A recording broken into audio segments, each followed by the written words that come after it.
ሻሎም ሻሎም ሻሎም ናይ እግዚአብሔር ቤተሰብ ሰላምን ጸጋን ክርስቶስ ምስኩልኹም ከመይ ሓዲርኩም ክብርን እግዚአብሔር አምላኽ ይኹን ሃሌሉያ ሎሚ ድማ ናይ ብርሃን ቃል ንመዓልቲ ዝኸውን ክንካፈሊና እዚ ናይ መዓልቲ ቃል ዝብል መደብና እዩ ክብርን እግዚአብሔር አምላኽ ይኹን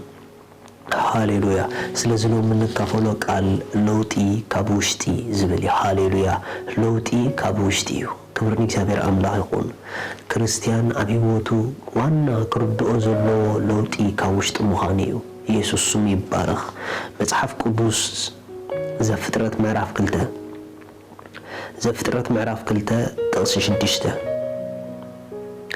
ግናኸ ንኹሉ ዝባን ምድሪ ዘስትግመ ካብ ምድሪ ይወፅእ ነበረ ዋው ግናኸ ንኹሉ ዝባን ምድሪ ዘስቲ ግመ ካብ ውሽጢ ይወፅእ ነበረ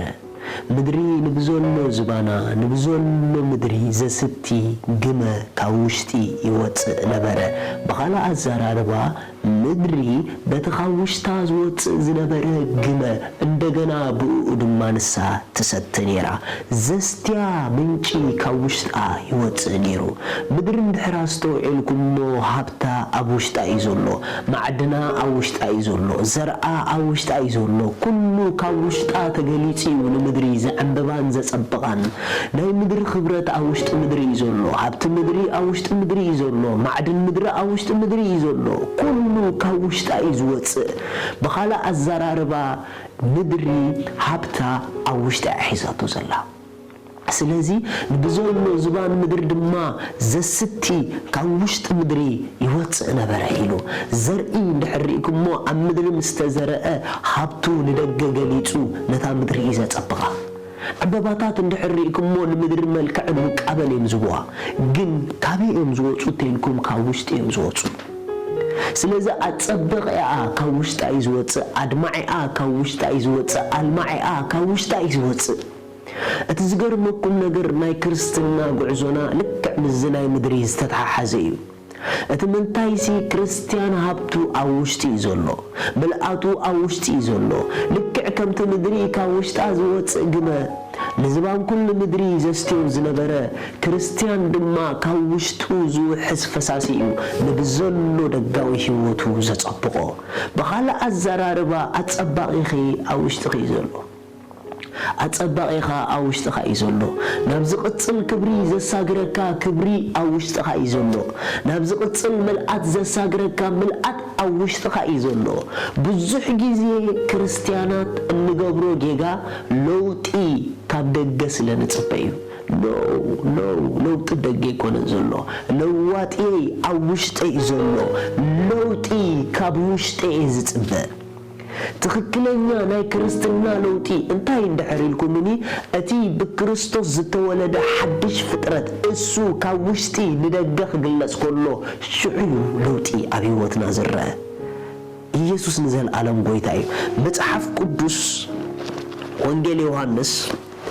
ወንጌል ዮሐንስ ምዕራፍ 7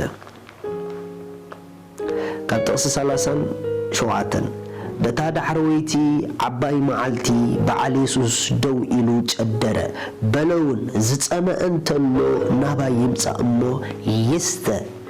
በአይ ዝኣምን እቲ ጽሑፍ ከም ዝብሎ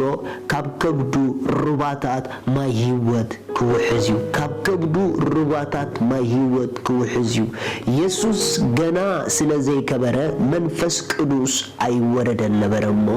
እዚ ብዛዕባ እቶም ብኡ ዝኣምኑ ክቕበልዎ ዘለዎም መንፈስ እዩ ዝተዛረበ ሃሌሉያ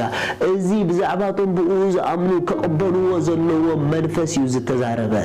ስለዚ ኣነ ንስኹም ንክርስቶስ ብምእማንና ዝሰተናዮ መንፈስ ኣሎ ንክርስቶስ ብምእማንና ዝተቐበልናዮ መንፈስ ኣሎ እዚ መንፈስ ምስ ምልአት ክብሩ ኣብ ውሽጥና እዩ ዘሎ ስለዚ በዚ ካብ ውሽጥና ዝውሕዙ ማያት ካብ ውሽጥና ዝውሕዙ ወሓዚ ካብ ውሽጥና ዝውሕዙ ዓይኒ ማያት እዚ ማለት መንፈስ ቅዱስ ካብ ውሽጥና ብዘድልየና መንገዲ እንዳተገልጸ ናብቲ ዘድልየና ስፍራ ዘብጽሐና ንሱ እዩ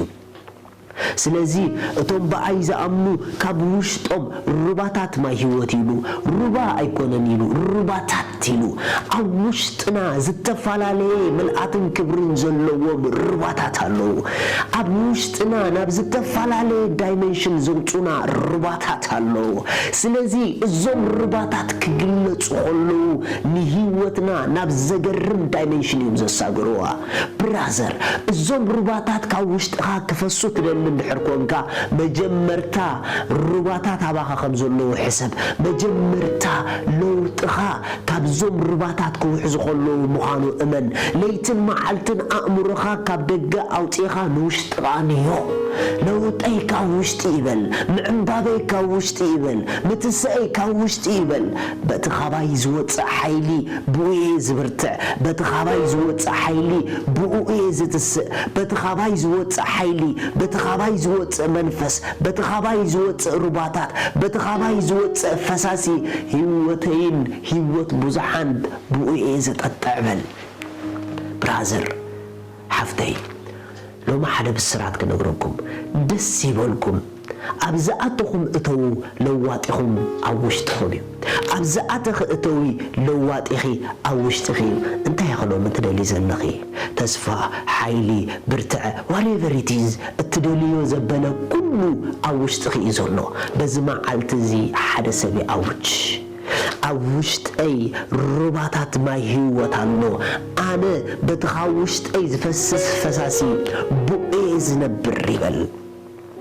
ኣነ በቲ ካብ ውሽጠይ ዝፈስስ ፈሳሲ ብኡየ ዝጥጥዕ ይበል ኣነ በቲ ካብ ውሽጠይ ዝወፅእ ፈሳሲ ብኡየ ንብዙሓት ዝጠቅም ይበል እግዚአብሔር ኣምላኽ ስሙ ይባረኽ ለዋጢና ኣብ ውሽጥና እዩ ቀያሪና ኣብ ውሽጥና እዩ ኣጠጣዒና ኣብ ውሽጥና እዩ ስለዚ ካብ የማን ካብ ጸጋም ካብ ምንም ነገር ንጽበዮ ለውጥ የለን ኖ ለውጥና ካብ ውሽጥና ኢና ንጽበ በቲ ካብ ውሽጥና ዝፈስስ ፈሳሲ ከም ዝነበርናዮ ኣይንኸውንን ኢና ኣምላኽ ምስክረይ በዚ መዓልቲ ለዋጤ ያባይ ስለ ዘለኻ ተባረኽ ለዋጤ ያባይ ስለ ዘለኻ ክበር ዝብል ሰብ እንተደኣ ኣሎ ኮይኑ ለውጡ ክፈጥን እዩ እግዚአብሔር ክገብሮ እዩ ሻሎም